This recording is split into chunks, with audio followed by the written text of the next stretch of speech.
A rainy day, and Annabelle decided to take shelter from the weather in the old city library. It was quiet, smelled of dusty pages and wood, and the dim light created a cozy feeling. She wandered between the high shelves, running her fingers along the spines of the books, until something strange caught her attention. On the farthest shelf, in the shadows, where no reader had stepped for a long time, lay a single book, not standing like the others, but as if someone had recently left it.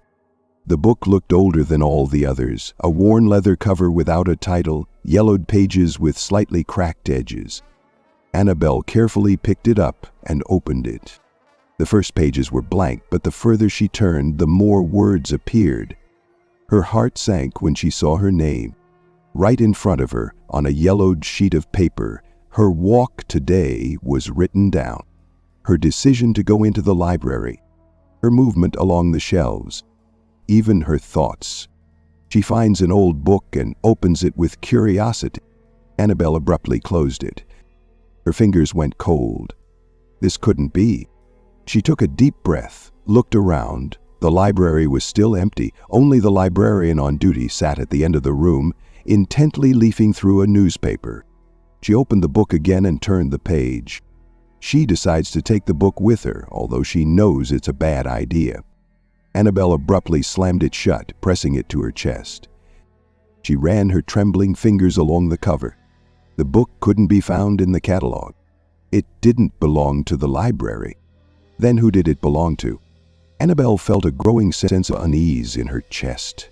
She tried to convince herself that it was just a coincidence, maybe someone's old diary, accidentally lost among the books.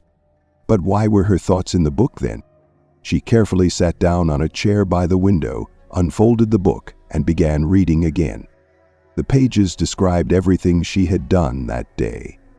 Her morning coffee, a conversation with a friend, a song she had accidentally heard on the street.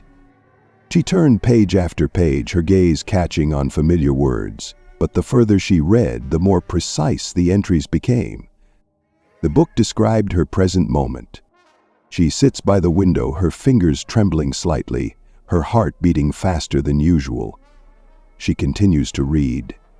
Despite her fear, Annabelle swallowed nervously. She looked around as if someone might be watching her. No, this is stupid. But what if? She slowly turned another page. There was already another hour of her life. The written words told her that she would carry the book home, that she would sit at night by the light of the table lamp reading the lines over and over, afraid of them but unable to stop. That it would rain, and its noise would drown out the faint rustle of pages that did not belong to her hands. And then her breath caught, because the book was ending. The last words were written on the last page. She is reading the last chapter. She realizes that the book is coming to an end. She understands that her life ends tonight. Annabelle slammed the book shut, her heart pounding. No, it was impossible. She wanted to tear out the last page, rip it, burn it, destroy it, but her hands did not move. The words on the paper seemed to trap her. It started raining outside, just as it had been written. The library was no longer cozy. A heavy, oppressive silence hung in the air. Annabelle felt someone's presence. Someone was standing behind her. Annabelle didn't dare turn around.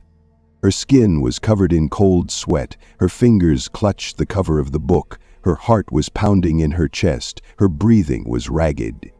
Outside, the rain was getting heavier. Drops were running down the window, distorting the reflection of the room.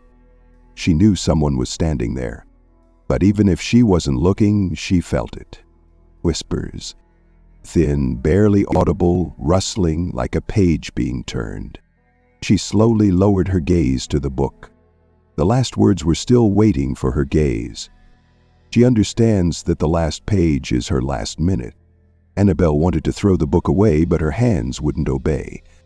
Her fingers turned the last page on their own. It was empty, and at that moment the world around her began to disappear. First, the walls of the library began to blur as if drawn on wet paper. The sounds became muffled as if she was being sucked into the depths of something alien. She saw how her own body began to pale, turning into spots of ink spreading through the air. She wanted to scream, but there was no more voice. The last page disappeared with her. The library remained empty. No book, no Annabelle. And somewhere among the shelves in the farthest row in the shadows, another book appeared. A worn leather cover, yellowed pages.